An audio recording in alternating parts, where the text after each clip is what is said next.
ಒಂದು ಮರಿಯಾನೆಯ ಕಾಲಿಗೆ ಒಂದು ಹಗ್ಗವನ್ನ ಕಟ್ತಾರೆ. ಅದರಿಂದ ತಪ್ಪಿಸಿಕೊಳ್ಳೋಕೆ ಪ್ರತಿನಿತ್ಯ ಎಷ್ಟೇ ಪ್ರಯತ್ನಿಸಿದ್ರೂ ಆ ಮರಿಯಾನೆಗೆ ಸಾಧ್ಯವಾಗೋದೇ ಇಲ್ಲ. ಹೀಗಾಗಿ ಆ ಮರಿಯಾನೆ ಪ್ರಯತ್ನ ಪಡೋದನ್ನ ನಿಲ್ಲಿಸಿ ಬಿಡುತ್ತೆ. ಅದು ಕ್ರಮೇಣ ದೊಡ್ಡದಾಗತ್ತೆ. ಅದೇ ಗಾತ್ರದ ಹಗ್ಗವನ್ನ ಆನೆಗೆ ಕಟ್ಟಿರ್ತಾರೆ. ಅದು ಸ್ವಲ್ಪ ಪ್ರಯತ್ನಿಸಿದ್ರೂ ಹಗ್ಗ ತುಂಡಾಗಿ ಬಿಡ್ತಿತ್ತು. ಅಷ್ಟೊಂದು ಶಕ್ತಿಶಾಲಿಯಾಗಿರುತ್ತೆ. ಆದ್ರೆ ಆನೆ ನನಗಿಂತ ಶಕ್ತಿಶಾಲಿ ಹಗ್ಗದಿಂದ ಕಟ್ಟಿದ್ದಾರೆ, ಚಿಕ್ಕ ವಯಸ್ಸಿನಲ್ಲಿ ಕಟ್ಟಿರೋ ಹಾಗೆ ಗಟ್ಟಿ ಹಗ್ಗದಿಂದ ಕಟ್ಟಿದ್ದಾರೆ ಅಂತ ಪ್ರಯತ್ನನೇ ಮಾಡದೆ ಹಾಗೇನೆ ನಿಲ್ಲುತ್ತೆ. ಈಗ್ಲೂ ನಂಬಿರುತ್ತೆ ಕಟ್ಟಿರುವ ಹಗ್ಗ ನನಗಿಂತ ಗಟ್ಟಿಮುಟ್ಟಾಗಿದೆ ಅಂತ. ಇಲ್ಲಿ ಅದನ್ನ ತಡೆದು ನಿಲ್ಲಿಸ್ತಿರೋದು ಕೇವಲ ಹಗ್ಗವಲ್ಲ, ಅದರ ನಂಬಿಕೆ.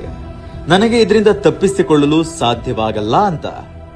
ಮನುಷ್ಯನು ಹಾಗೇನೆ ಕನಸಿನ ಬೆನ್ನತ್ತಿ ಸಾಗಿರ್ತಾನೆ. ತನ್ನ ಪ್ರಯತ್ನದಲ್ಲಿ ಎಡವಿದ ತಕ್ಷಣ ನನ್ನಿಂದ ಸಾಧ್ಯವೇ ಇಲ್ಲ ಅಂತ ಕೈ ಚೆಲ್ಲಿ ಕೂರ್ತಾನೆ. ಅದೇ ಸತತ ಪ್ರಯತ್ನವನ್ನ ಮಾಡಿದ್ರೆ ನಿಮ್ಮ ಗುರಿಯನ್ನ ತಲುಪೋದಕ್ಕೆ ಸಾಧ್ಯವಾಗುತ್ತೆ. ಪ್ರಯತ್ನವನ್ನ ನಿಲ್ಲಿಸಬೇಡಿ.